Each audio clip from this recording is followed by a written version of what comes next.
Friends, welcome to my channel maths with Sakshi. So friends, आज की video हमारे most important topic पर जो कि है एग्जाम स्ट्रेटेजी।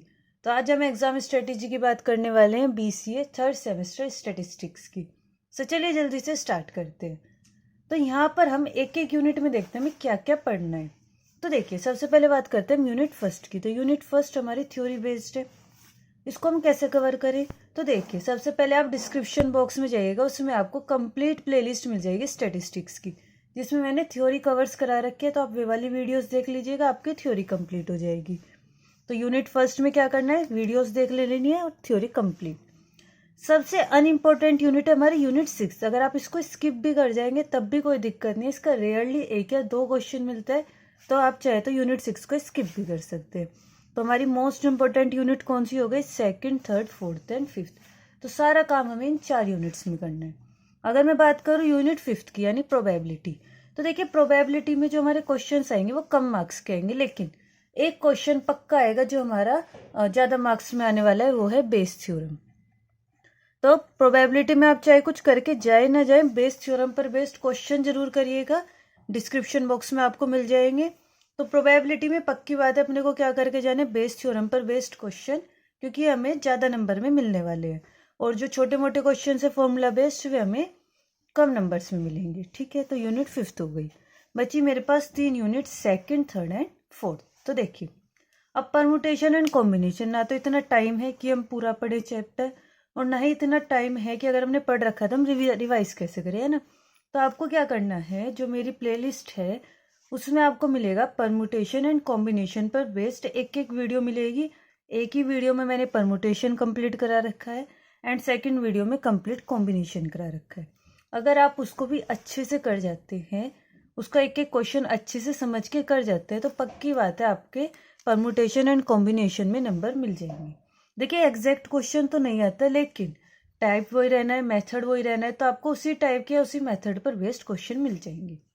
बात करते हैं हमारी सबसे ज़्यादा इंपॉर्टेंट 2 यूनिट्स पर, वो है हमारी unit second and unit third.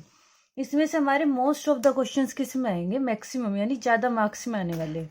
तो measure of central tendency and measure of dispersion, ये हमारे सबसे ज़्यादा मार्क्स का आने वाला है, क्योंकि इसके क्वेश्चन हमारे किस में लगेंगे, जो लॉन्ग क्वेश्चन होता है उनमें ही आने वाले हैं। तो अगर सेंट्रल टेंडेंसी की बात करें तो इसमें हमने क्या पढ़ा था, मीन, मोड, मीडियन, और डेविएशन में हमने क्या पढ़ा था, स्टैंडर्ड डेविएशन। सॉरी, डिस्पर्जन में हमने क्या पढ़ा था, standard deviation and standard deviation, ये सब हमने इसमें पढ़ा था। तो हमारी जो 2 यूनिट है सेकंड और थर्ड, तो इन पे मैंने एक एक मेथड कराया है। मैं बात करें अगर हम मीन, मोड, मीडियन की, तो मीन, मोड, मीडियन के लिए जितने भी मेथड हैं सारे के सारे मेथड कवर करा रखे हैं, और मेजर ऑफ डिस्पर्जन में भी स्टैंडर्ड डेविएशन, मीन डेविएशन सब करा रखा है मैंने।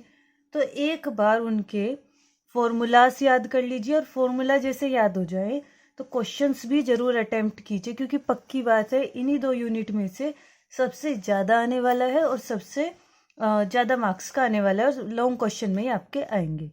तो मेन फोकस आपका इन दोनों यूनिट्स पर होना चाहिए। उसके बाद permutation and combination and then probability. और थ्योरी के लिए मैंने बोला है कि मेरी आप वीडियोस देख जाइए, उसमें आपकी थ्योरी कवर हो जाएगी। बट अगर आपके बात करते हैं MCQ एग्जाम में, है ना, तो MCQ एग्जाम में आपको थ्योरी पर ज़्यादा फोकस करना पड़ेगा, प्लस इसमें आपको ज़्यादातर क्या करने पड़ेंगे, सबके फॉर्मूलाज जरूर याद करने पड़ेंगे, है ना।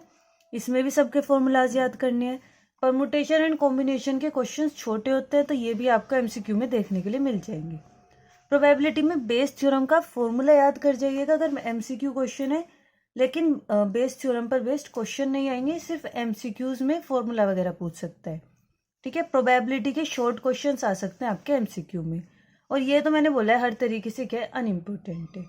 सो ये थी हमारी एग्जाम स्ट्रेटेजी। सो अगर आप चैनल पर नए हैं तो जल्दी से चैनल को लाइक, सब्सक्राइब एंड शेयर कर दीजिए।